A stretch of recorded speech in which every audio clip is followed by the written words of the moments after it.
Art is a story of an artist's life mixed up with ideas of those times the artist is living. For instance, 18th century, 1700s original artwork.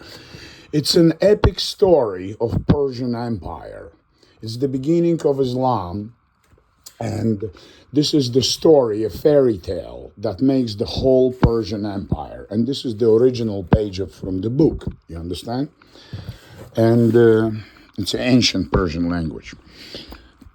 The story of a man making love to two women, you understand? So it's threesomes.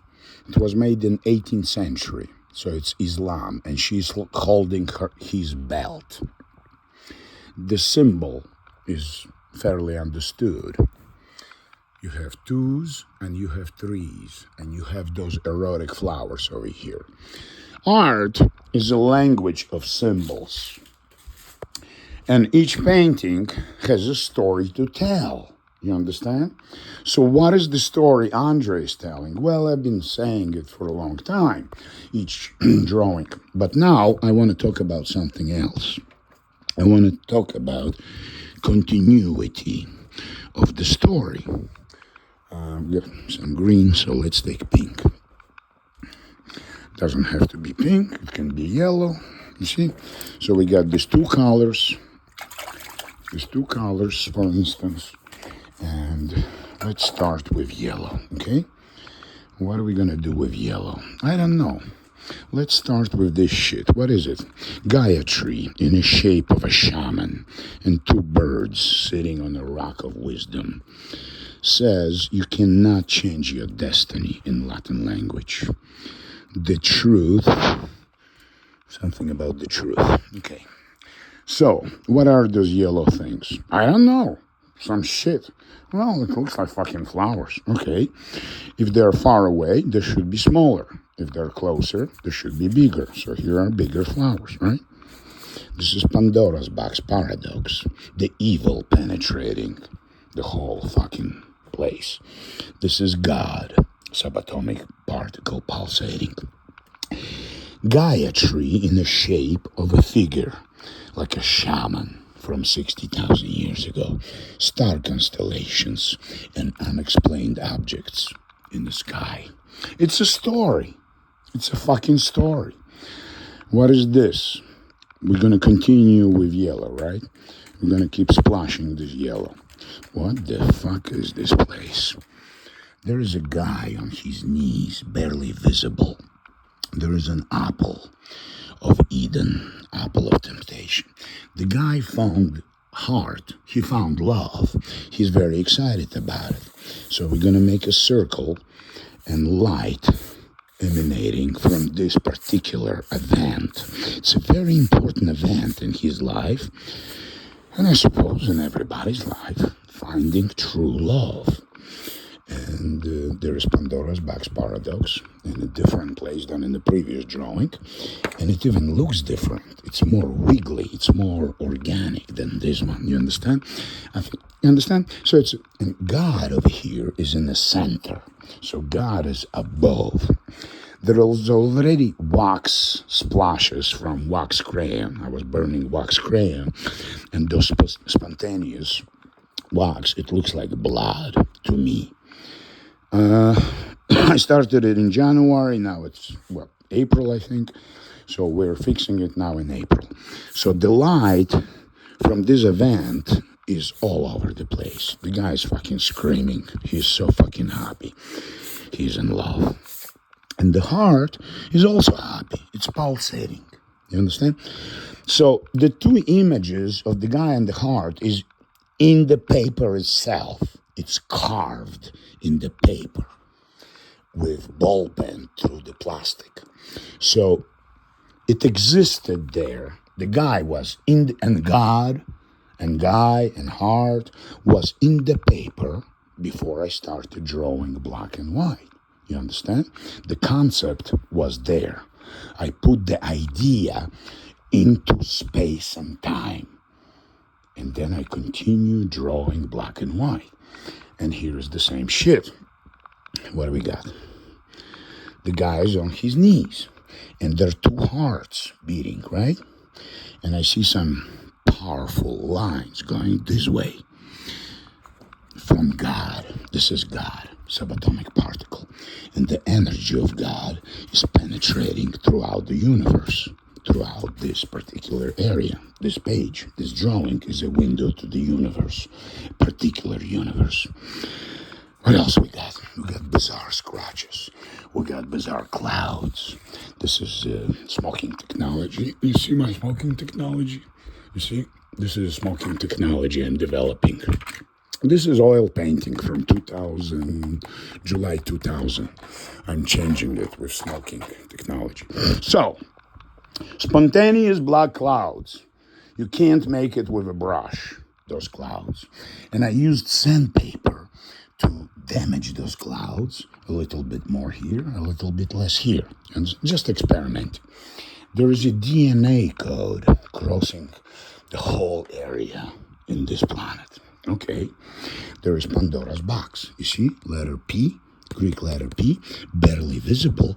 But what you see is this black energy going across, opposite of God. So there is God in this universe, and there is Pandora's box paradox. In other words, shit is happening no matter what you do.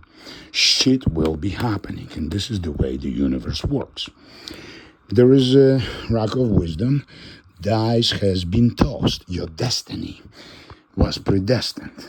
You understand? The way you were born, the way your parents are, the way your grandparents, it was sort of, predictable the way you're going to come out. And if you start thinking back in history, down to, monkey 8 million years ago, your ancestor, my ancestor, our ancestor, it was predictable, sort of, that we're going to fuck up this planet, global warming shit. The way we behave in the past 5 million years, killing each other like chimpanzees. Okay, fuck it. So far away on the horizon, we got Gaia tree with two hollows. I don't see any magical bees as usual. The bird. The bird is a symbol, classical symbol of Aphrodite. Why the birds are symbols of Aphrodite, ladies and gentlemen? Because women who are horny behave like birds. They sing like birds. When she is ovulating, her voice pitch is higher. So the woman sounds like a bird. When you go to a bar to pick up a chick and one of them is ovulating, all men are around her. And here are two dice, the dice of destiny. And these are roots of Gaia. You barely see this Gaia, and you barely see this apple of temptation. So this event interacts with the apple of temptation in such a way that it gets very pink. It gets carnal. People are having sex, you understand? So, in order to reproduce, you need to have sex. So this is where the apple of temptation comes in. I've decided not to make it fucking apple anymore, actually, and I forgot. Fuck. Okay, we got a little pink here. So I think this drawing at this point is very gentle, very gentle, you understand? Very gentle. And I think it should stay like this. I don't think it needs anything else, you understand? When I compare this to this, mine is better. Why?